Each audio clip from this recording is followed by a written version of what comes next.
promised to come back and talk a little bit more about eating plans. The last video I did was about just building a better eating plan for you. Today I want to talk about those parts of your life that are going to form support systems or kind of a core for any kind of eating plan that you're on. Some of you are going to find that this is going to be somewhat important, and some of you are going to find that this is really, really critical. If you're one of those people who eats in response to emotions a lot and you find that that's become a habit as a way of coping, you're going to find that looking at this support system, the core that creates some security for your plan, is going to be the huge difference in terms of what kind of success you're going to have long term. These three piles of blocks probably look about like what you feel a lot of times, this precarious balance, like I can stick to a plan for a while, but then I feel like it's just going to fall down. And there's probably a lot of fear that's combined with doing this kind of a plan, because there's always that distrust of what's going to happen down the road, and it doesn't feel long term.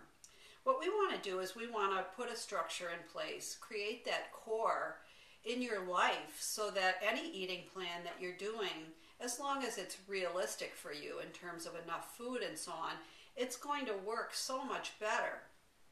So let's take a look at what these structures are. If we're going to take this eating plan and we put it on these structures, obviously this is going to be a lot more sturdy. There's going to be a lot more confidence in how this is going to last long term and how well you're going to do long term. So these structures, I look at those as those things about your life that help create stability in your life in general. And because eating is so intertwined with your life, I believe that's also going to create stability with your eating plan. So it could be things like, if you're someone who eats a lot in response to emotions, it could be that stress management is one of these supports. Maybe there's some work that needs to be done there.